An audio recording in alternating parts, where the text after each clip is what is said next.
шығанның белгісі. Соның ішінде біз бүгін 3 сағат көріп жатырмыз. Тақырыбымыз адамзатта сондай сұлу болады екен-ау деген тақырып. Кімге байланысты айтып ойлайсыздар? Адамзатта сондай сұлу болады екен-ау. Тамаша. Келесі, бүгінгі біздің оқу мақсатымыз әдеби шығармадағы психологизмді анықтау. Екінші, берілген тұрақты тіркестердің адам психологиясын белгілеудің маңызы. Психологияны түсінеді, психологизмді өткенімізде келесі.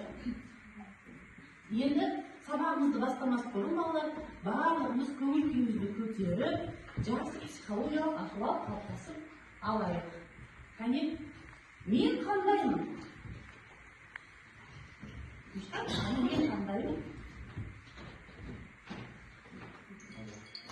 Домбыраны аламын. Абдрахмандай білімдісің, Нұрислам сен. Келесі, балым. Екіншіні. Шұғадай сабырлы төзімдісің, тамаша. Келесі, екім, Нұрсұлтан келе оны тесте шығайық бала. Үшіншісін қандай дейін? Доста адал, көпшілсің. Келсесің ба Нұрсұлтан? Жақсы, тағаттың ғана бүдер айт.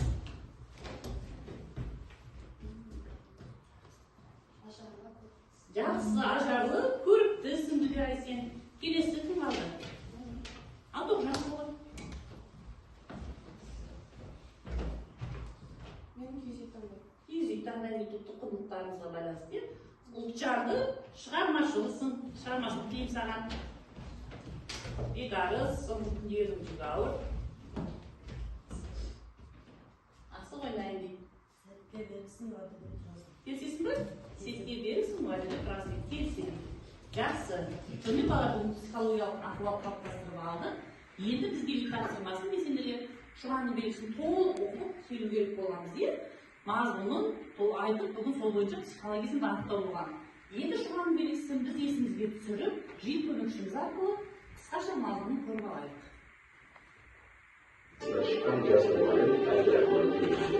Бір күні Олбай Есілбектің қызы ел аузында әйір айтылады. Мынау шұғаның белгісі. Бала түсіндік. Жалпы осы жәнегі шұғаның белгісі туралы түсіндік, мазмұнын түсініп алдық екен. Енді үйге берген тапсырма бойынша қайталау тапсырмаларын еске түсірдіңдер. Енді біз топқа бөлініп алайық. Ал, топқа бөлінеміз.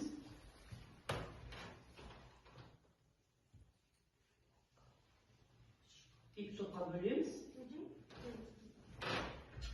Бірінші топ Бегарыс, Нұрислам, Гүлдерай. Екінші топ Балық, Тоғжан, Нұрсұлтан дейді. Ауызын қаралайды тези топқа. Бірінші топ Бегарыс, Нұрислам, Гүлдерай, екінші топ Балық. Бірінші топ Қадемегі Абдрахман. Тобы деп атайды. Және өзіміз видеода көргенде екінші топ Шұған тобы деп атайды. Осы шығармадағы басты кейіпкерлер екен. Енді тапсырма бала сендерге.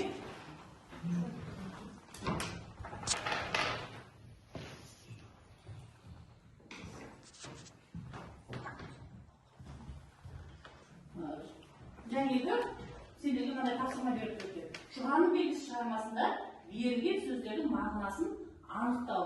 Бізге жаңа айтқанымыз, қазақ тіліне байланыстырып, көп деген бірнеше лексикалық сөздер берілген. Лексика деген демде қай саланы зерттеуші еді? Қазақ тілінің немесін зерттеуші еді? Тіл байлығын зерттейтін саласы екен. Яғни біз және шұрайлы жақсы сөйлеу үшін тіліміз бай болу керек екен. Енді мына ішінде және сендерге беріпті. Тұрақты тіркестер, салт дәстүр, көнерген сөздер, туыстық атауға байланысты және біздің шығармада берілген сөздер берілген. Осыған байланысты қай ұяшықты таңдайсыңдар, қай тақырыпты таңдайсыңдар. Орнымызда тұрып тезірек өтіп. Ал Бегарыс. Тұрақты сөз тіркестер. Тұрақты сөз тіркестер қай ұяшық? Бірінші ұяшық. Елдің бәріне бірдей қарама, бір адам үшін басқаны кінәлама. Осы көп сөзді және тұрақты сөз тіркестер қандай сөзбен айтып еді? Bir ғана сөзбен айтып, мағынаға сыйдыртатын сен көпке топырақ шашпа. Көпке топырақ шашпа. Жақсы көрейік десек, дұрыс екен. Және топ басшылары бағалау парақтарына жазып отырмын да жаңағы ұпайлар сандарын жауып мына білім кеңесін толтырып отырамыз. Білім кеңесін толтырып отырамыз.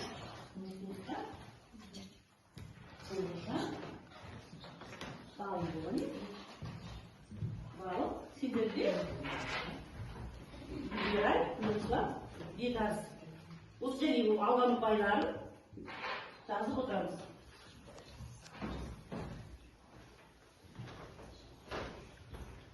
Келесі. Жақты сөз тіркесі екіншісі. Қатты ұрысу тілдер деген мағына. Иә. Қатты ұрысу тілдер, яғни шаңында астанда шығарып деген сөз екен жақсы. Келесі кім? Үшіншісі. Жүрегім тасты өрме шықты. Қорқу. Қатты қорқу дегенсіз. Қатты қорқу. Дәрет ұшу деген мағына жүріп. Келесі. Үлгерайын. Салт дәстүр бір. Әке-шешелері жоқ кезінде бойжеткен қыздар ұйымдастыратын ойын-сауық кеші бұл қыз ойнақ. Бұл қыз ойнақ деп отырмыз. Тамаша. Келесі. Салт дәстүр екіншісі. Жастар бас қосатын ұлттық ойын. Жастар бас қосатын ұлттық ойын ол алтыбақан. Алтыбақан. Жақсы. Келесі. Ал. Салт дәстүр үшінші. Салт дәстүр үш дейді. Елдің бәріне бірдей қарама, бір адам үшін басқаны кінәлама. Бірақ сөз тіркесімен қандай үшін? Елдің бәрін кінәлама, өзі кінәлі болып тұрсаң, елді кінәлама, көпке топырақ, шашпа, осы шығармада бар ғой. Мінезі жаман, бір азуынды зайкүл деген әйелдің психологиялық мезеуі. Тоғжан? Көпке топырақ шашпа. Көпке топырақ шашпа. Бір адам кінәлі болып тұрса, басқа адамды кінәламайды. Жақсы, сенсіз бала. Өнермен сөздер бір дейді. Обашық. Обашық ол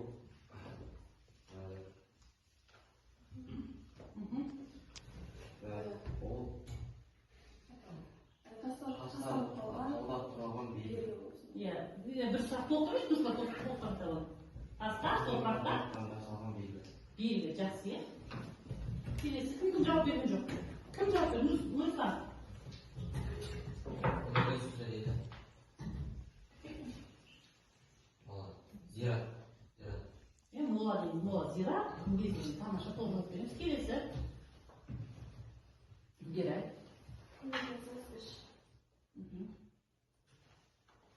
Бұл сөзінің мағынасы ол бұрынғы кездердегі әкім алты билеуші. Жақсы.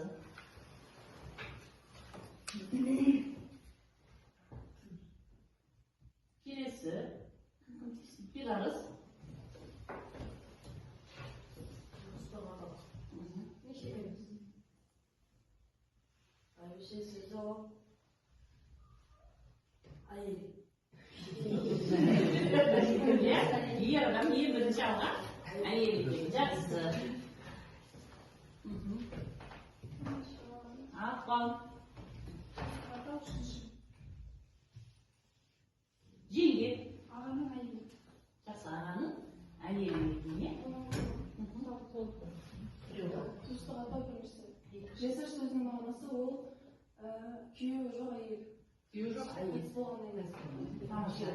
Енді бүгінгі біздің жаңағы тақырыбымыз балалар, Шұғаның белгісіндегі адамзатта сендей сұлу жар бар екен, жан бар екен дегенді, оны жаңағы өзіміз осы шығарманы өн-бөлін талдайып отырып, бүгінгі сабақпен үй тапсырмасын байланыстыра отырып түсіндіреміз. Енді мен сендерге ой түрткі бойынша осы шығарманы толық оқыдыңдар ма сендер? Оқыған жоқсыңдар ма? Жоқ, маған өтірік айтыпсыңдар ма? Балалар, sonbahçemizde uyaşıklar var. En uyaşıklı basında sonda surak çıkadı. Suraklarga oylanıp, naktı cevap verindir. Al, жақсы. Алтауына 6 тапсырма берілген. Мен сіздерге бұл жаңа кітапты толық оқыдыңдар ма? Мен қазір мазмұнын айтып тұратын сендерге уақыт кетіп қалады. Сондықтан жаңа осы әдіс бойынша қай жерден қандай тапсырманы оқығандарыңды тауып аламыз. Кім жауап береді? Қорым, бешпет, белес, қыз ойнақ, сықырлау, обашық деген сөздер беріліпті. Кәне? Ал, Тоғжан бастайық. Белес таңдайды дейді. Белес дегеніміз не? Белес дегеніміз жазғы кең жердегі Балалар алдымызда үлкен шоқлардан тұратын тізбек.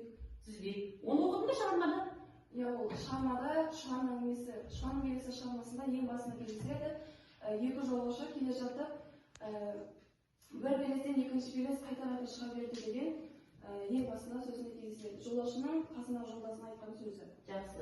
Тексерек жауабын жәнегі, жазғы жерде ұсақ шоқлар мен төбелерді тізбегі. Тамаша сұрақ қабылданды. Жауабы.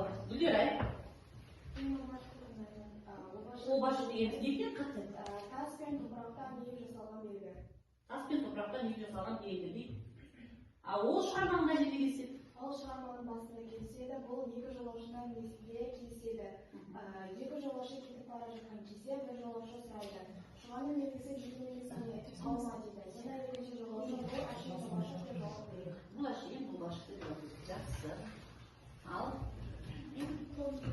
Қорым, бұлдар не қозғалмаймыз? Қорым деген өлген адамдардың сүйегі қойылған үлкен бейіт.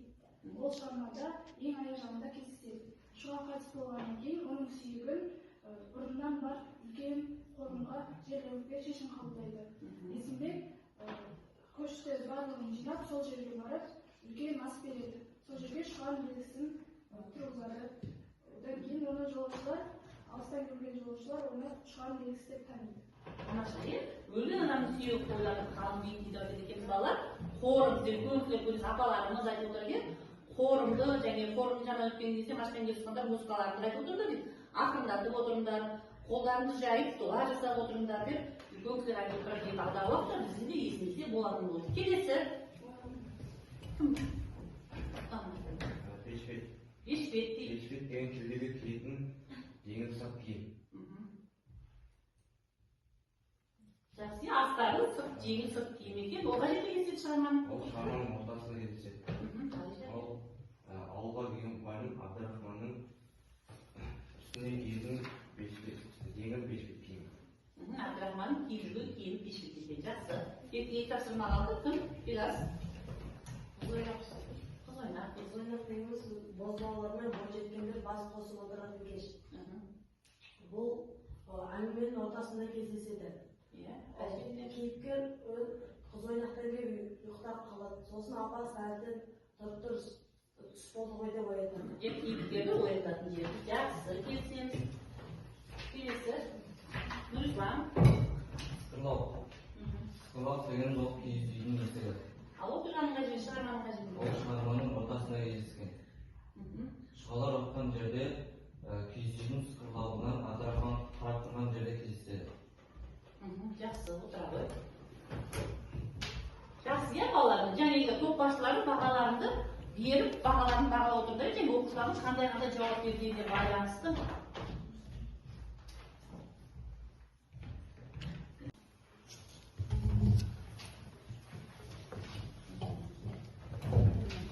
Енді бүгінгі балалар тапсырмасы психологиялық жаңа тақырыбымыз біздің кейіпкерлерге психологиялық мінездеме беру, психологизм шығармадағы. Жалпы психология деген қалай түсінесіз? Психологизм деген әдеби түрлері қалай түседі? Неде түседі? Иә? Психологизм деген адамның көңіл-күйін, іс-әрекетін шығармадағы сонда. Иә? Біз кейіпкерлерді қалай талдаушы едік шығармада? Жағымды, жағымсыз, одан кейін. Оның немесін талдаушы едік? Мінез деге береміз оларға, іс-әрекетін талдаймыз, одан кейін. Және сөзге салынған суреттеп нені айтушы едік? Портреті. Ал енді бүгінгі жаңа тақырыбымыз біздің психологизм деген, ол сендерге бұрыннан таныс. Енді осының ішінде жаңағылар айтып өздерің айтып отырғандай, басты неше кейіпкер бар еді? Жалпы басты осы ішінде басты кейіпкерлер төртеу кім? Бейбас? Иә? Шұға? Одан кейін жолаушы, жаңа келе жатқан жолаушылар. Енді сендерге тапсырма топтар жұмыс ретінде кейіпкерлер екі топқа екі-екіден беріледі. Бірінші топқа жолаушы мен Шуға, екінші топқа Абдрахман мен Есімбек.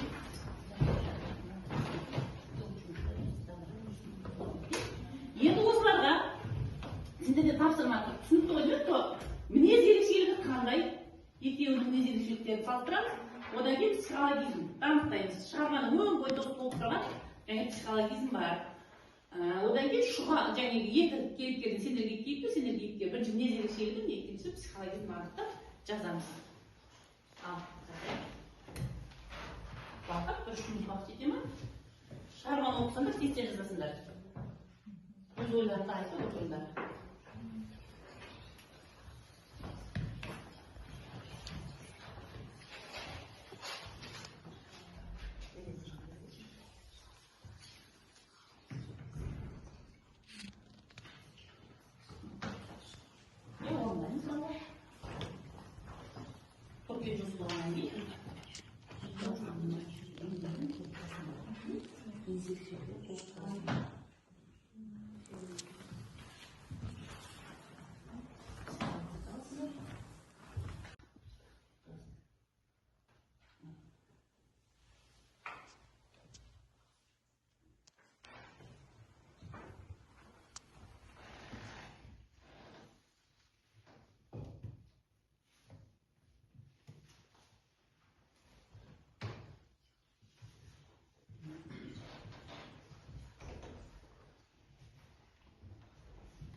Birinchi jolaushi және Шуға дейді. Абдрахман тобына беруге.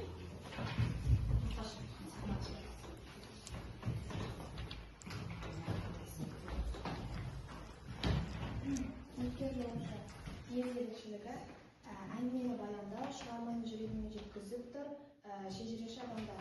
Психологизмі шығарманы адамдар қызығушылықпен қарайды. Шуға Ол нәзік ақыры махаббатын адал сүйгеніне берік, махаббатына құрбан болды. Махаббаты үшін Құрбан болды. Психологизм. Абдрахманды шын жақсы көрді. Қоғамның тәуелсіздігіне кедергі болды. Оларға тәуелсіздік, теңсіздік қоғамдағы кедергі болды. Жақсы. Топ қосардан бар ма? Осы топтың сұрақтарына. Шуға өте әдемі болды, сырт келбетіне байланысты өте әдемі, үріп ауызға салғандай болды, көздері қара, талдырмаш болды. Ал мінез ерекшелігіне келетін болсақ, ол әкесінің сөзіне салмақты, әкесіне деген сыйластығы көрінді. Және қоғамның қысымынан қатты қысымды, қатты содан көңілі босап, ауырды сосын. Жақсы, және сендердің балалар көңілін толық жазбағанымыз. Өздері бағалап отыр, енді өзің топ басшылары және топқа жұмыс істеген оқушыларыңды бағалап отыр. Толық және жауап толық жазылмай қалыпсыз, ол тек психологизм және жолаушымен Шұғаның өміріне қызығушылықпен қарады. Ал Шұға Абдрахманды шын жақсы көрді, қоғамның теңсіздігін оларға кедергі болып тұр. Жақсы. Шұғаның тобы. Кейіпкер Абдрахман байсалды, сүйгеніне адал, жас, төзімді, қайсар, кедейлер отбасынан шыққан жалғыз. Абдрахманның психологизмі. Психологизмі сүйгеніне адал болса да, қоғамның қысымын іштей сезінді. Яғни ол кедей болғандықтан, кедей отбасынан шыққан, жалғыз болғандықтан, шыққанның әкесі оны менсінген жоқ, менің қызым мұндай азаматқа тең емес деп ойлады. Ал Есенбектің мінез ерекшелігі ол өте қатаң, қатыгез болды, ол өте өзімшіл, менменшіл, бірақ дәулетті, бай адам болды. Және оның психологизмі, ол қызының және Абдрахманның тағдырын ешкім ойлаған жоқ, шын махаббат туралы ойлаған жоқ, өзінің байлығын пайдаланып, басқаларға билік жүргізгісі келді. Өзінің қызын бай, дәулетті адамға, яғни өзінің бұрынғы досына уәде беріп қойған. Айнабекке өзінің досына бергісі келді. Жақсы. Ал қосарларың бар да осы топтың жауабына? Сонымен жақсы, отыра қойыңдар. Енді жауап сендерге бір сұрақ қойып берейін. Екі топқа да жауап сұрақ. Бүгінгі жаңағы тақырыбымыз бойынша шығармадағы кездесетін психологизм дегеніміз не? Кім нақты жауап, қай топ жауап береді? Ақылдасыңдар да психологизм дегеніміз не? Жаздық қой жаңа, иә? Психологизм дегеніміз не? Ол әдебиетте қалай қолданылады екен? Жаздыңдар ма, жаздыңдар? Қай топ бұрын жауап береді? Психологизм дегеніміз не? Бұрынғы шығармаларында талдап жүрміз, кездесеміз. Психологизм ал бүгінгі шығармада психологизмді өздерің айтып шықтыңдар. Немен екен? Айтайын, не соны айтып отырсың?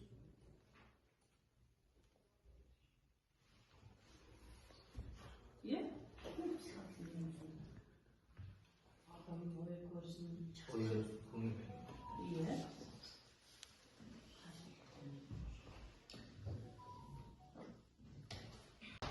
Тамаша. Шұғаның тобы бірінші болып дейді. Толып тұрып отырып, біріміздің жауабымызға келісіп. Психологизм дегеніміз, ол Шұғаның белгісіндегі психологизм өте жақсы берілген деп ойлаймыз. Себебі ол жерде әр кейіпкердің өзінің іс-әрекеті, сезімі, пікірі мен ойлар туралы жақсы берілген. Жаңа топтық жұмыста айтып кеткендей, жағымды кейіпкерлер мен жағымсыз кейіпкерлер болып бөлінді. Жағымды және жағымсыз болып кетті. Ал жалпы психологизм дегеніміз сонда немене? Адамның мінезі не? Өзінің ойы, мінез-құлқы, іс-әрекеті. Ал мына топтың не ұлдарларың бар? Жақсы келісеміз психологизмді, және тоже жақсы сұхбаттасып. Психологизм адамның ой-өрісін, іс-әрекетін, көңіл-күйін, мінез-құлқын білдіреді.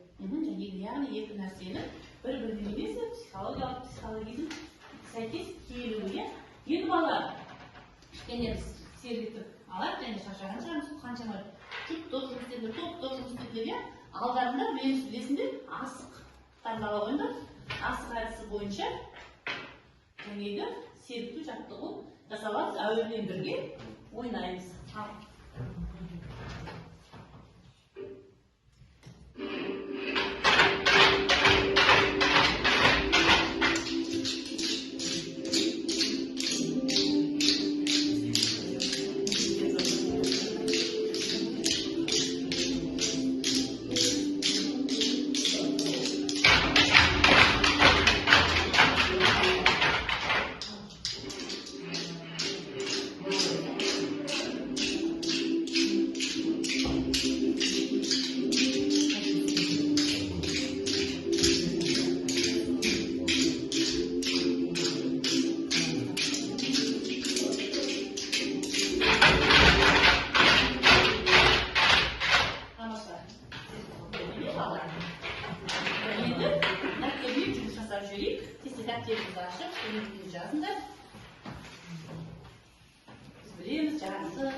Абдрахман кейіпкерлердің қандай екенін білесіңдер, барлығын біліңдер. Енді сендерге тапсырма. Біз жаңағы сөздер арқылы кейіпкерлердің мінездерін ашу болатын тақырыбымыздың екінші мақсатында. Енді сендерге Абдрахман кім болып келді ауылға? Жас учитель жас учитель болып келді. Енді соның мақсатын жаңағы Абдрахманның жүріс тұрысын, қасиетін, білімділігін ашатын үш мақал, үш мақал жазамыз. Біріміз қайталамаймыз. Ал осы шығармадағы басты кейіпкер Шұға кім еді? Шұға бай жігіттің қызы, оның кім бермей қойды оған? Бұл кімге сеніп жүрді? Қарсы болды, кім қарсы болды оған? Иә, ағасы мен төрт ағасы қарсы болды жаңағы кімді Абдрахман келешек деп несімен. Енді Шұға қандай болды сонда? Жаңа бәрі Шұғаның өн бойында жатырмыз, Шұғаның мінезін.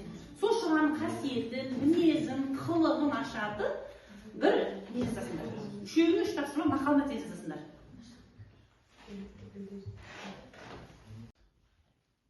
Тоқсан ауыз сөзін толықтай түйіні болсын.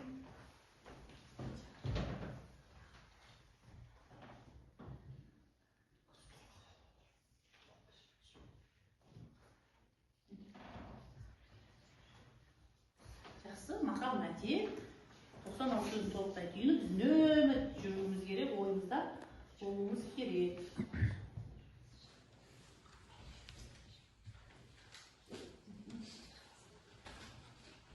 Иә?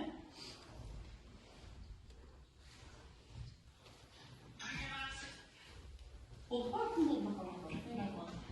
Тобың болды ма? Иә, тостың жұмысы.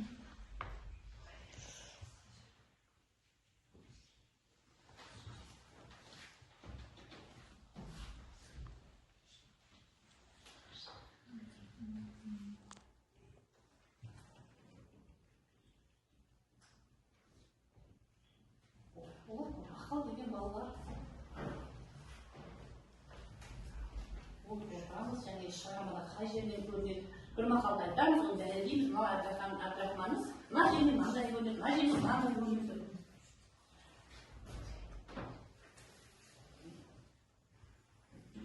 Болды ма biraz? Иә?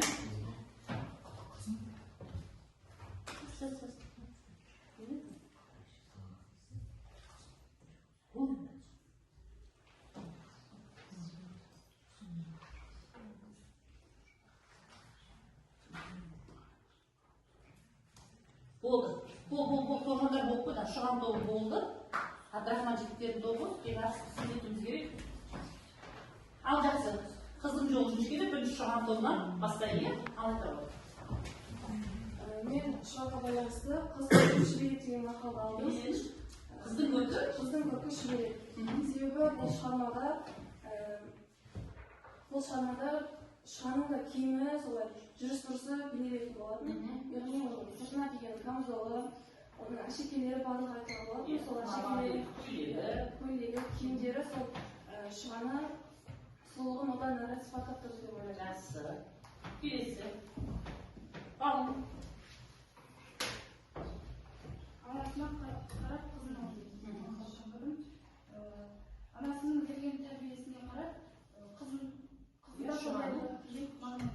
көрінсе, анасы қандай жоқ, Шұғанды сондай екен көрінсе. Жақсы. Нұрсұлтан. Қыз өссе ердің көркі. Қыз өссе ердің Гүл өссе ердің көркі. Жақсы. Бір Есімбек ауылының көркі, гүлі кім болды? Шұға болды деп бағалаймыз. Жақсы. Келесі. Білекті бірді жағат, білімді мыңды жағат. Не, білекті бірді жағат, білімді мыңды жағат. Абдрахманның білек емес, білімі мақтырақ екен. Жалғыз бөтен елде жалғыз жүрсе де қайтты. Ешкімнен қайса алмайды. Жастардың білімде оқуға шақырды махаббаты үшін күресе білді. Бекарыс. Кітап білім бұлағы, білім өмір шырағы. Тамаша. Көп Абдрахман мұғалім болып келді ауылға. Абдрахман ауылға мұғалім болып келді. Кітап білім бұлағы. Не қалдың оны? Есту керек. Білім кітабы. Көп оқу. Көп оқу. Іздену керек екен. Жақсы. Гүлдер айт. Ізденген жетер мұратқа. Ізденген жетер мұратқа. Кім ол ізденіп жүрген? Абдрахман сол ауылға мұғалім болса. Көп. Мұғалім қайту керек дейсің сонда. Көп ізденіп оқу керек. Тамаша. Жақсы балалар. Ендігі біздің тапсырмамыз қазір матч арқылы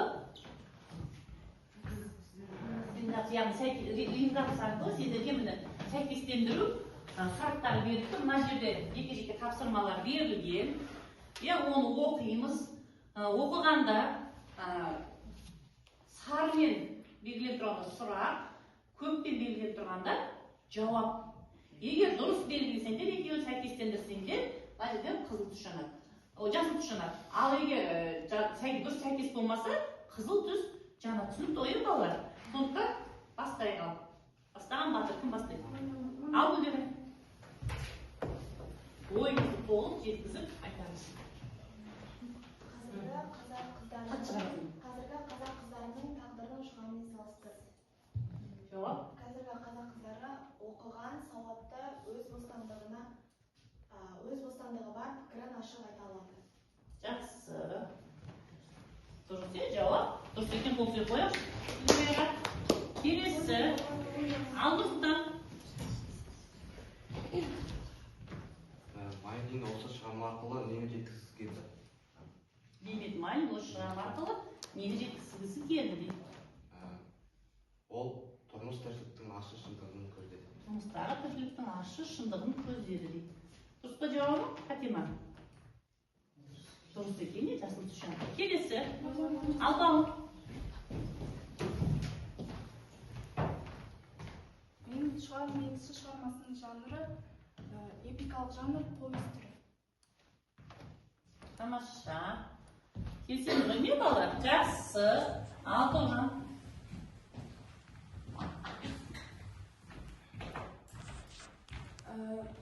Шығарманы қалай аяқтар едіңіз? Жеке ойыңыз, яғни мен егер автордың орнында болатын болсам, Шұға мен Әбдірахманның қосылуына келісімімді беріп, Әбдірахманды айдатпай, екеуінің бақытты болуына көмегімді тигізер едім. Тамаша. Жақсы. Бедарыс.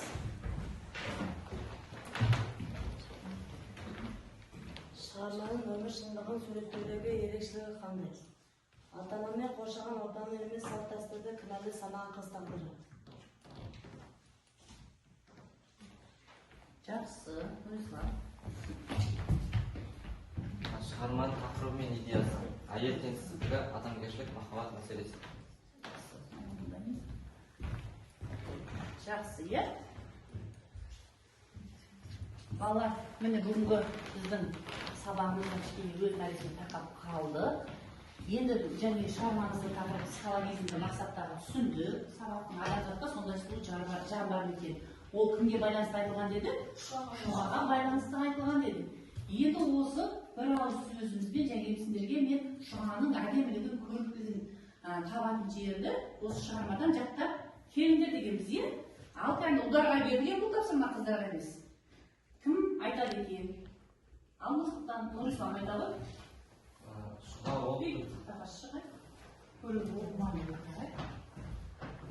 ол көздер қап-қара, сұлуы шіркін.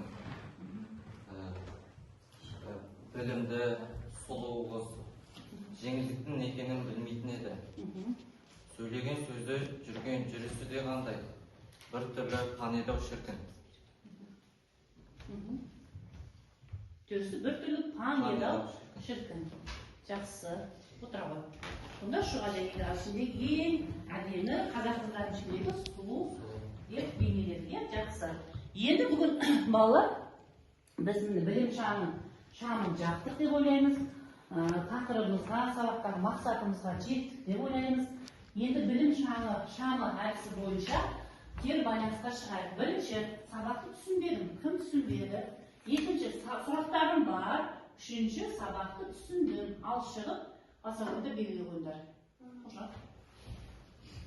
Өз ойларында айтып. Бүгінгі сабақты мен өте жақсы түсіндім. Бір оқушы түсінікті. Неге? Себебі бүгін біз Шұғаның белгісі шығармасындағы кейіпкерлердің психологизмі, мінездері туралы өттік және маған басты кейіпкерлердің психологизмін жазған, оқыған өте қызықты болды. Тамаша. Жақсы. Келесі. Нұрислам. Мен сабақта түсіндім. Екі оқушым түсінді. Мен сабақта психологизм туралы, Шұғаның мінездемесі туралы білдім. Шұға туралы. Шұға туралы. Жақсы.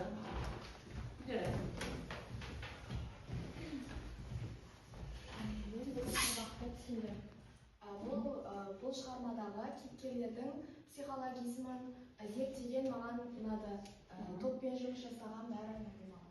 Жақсы, тамаша. Келесі.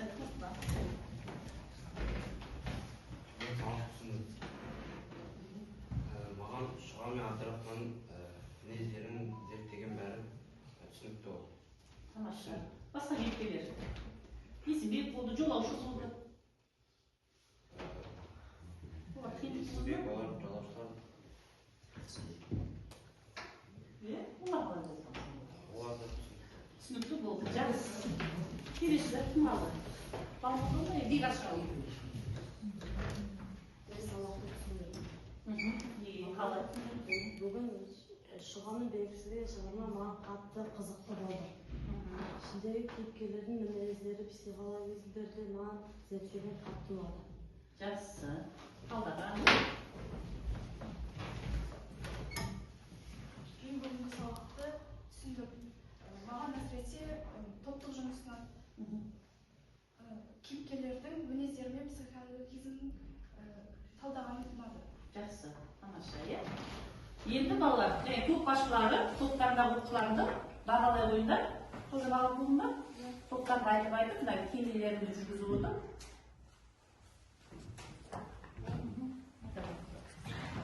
Бүгінгі сабақта менің тобымда балым, Тоғжан және мен және Нұрсұлтан болатын. Мен балымға 10 деген баға қойдым. Себебі балым ойын өте ашық жеткізді және топтық жұмыста өзіндік жұмыстарда жақсы көрсеткіш көрсете білді деп Тамаша. Ал Нұрсұлтанға 9 деген баға қойдым. Себебі Нұрсұлтан кішкене ойын айтқанда кішкене кідіріп сенімсіздеу болды. Сондықтан 9 деген баға қойдым және өзіме де 10 деген баға қойдым. Тамаша. Келесі. Біздің топта мен Рустам Бегарас. Мен Бегарасқа 9 деген баға қойдым. Бұл мақалдардың бәрі толық. Өзіме 7 қойдым. 9 қойдым. Өзіме де 9 қойдым. Жақсы. Өзіме неге 9 қойдым? Мен де бәріне жауап бердім. Бірақ кейбір сұрақтарды толық жауап бере алмадым. Тамаша. Ал Нұрсамға да 9. Ол шығып айтқан Шұғаның несін айтты. Мақал-мәтелдерді де жақсы құрастырып айтып шықты. Жақсы. Тамаша, иә? Балалар, міне бүгінгі сабағымыз аяқталды. Енді күнделігімізді алайық. Үй тапсырмасын жазайық. Есін қоймасын қалу, иә? Үйге балалар жазыңыздар, иә? Үй тапсырмасы түгел балалар. Үймелердің бәрі жәнегі бірінші оқушы ажақтар үймелер. Үй тапсырмасы жәнегі осы біз 4 кейіпкерді жолаушы Есімбек және Шұғаны таптық қой, Абдрахман 4 кейіпкер таптық, иә? Енді бұл Шұғаны шығарма болғаннан кейін, хикаят болғаннан кейін, оның ішінде бірнеше кейіпкер бар.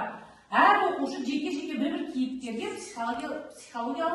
психологизм тауып мінездеме жазып келесіңдер.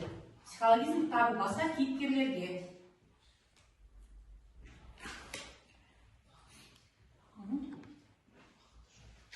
Психологизмді табу және басқа кейіпкерлерге береміз, иә? Ішіндегі шығарманың өн бойда Зайып көтерді, Шұғаның анасы қалып қалды бұның ішінде жәнегі.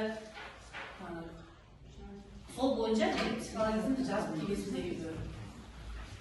Жақсы, рахмет, бала сабаққа өте тамаша қатысыңыздар.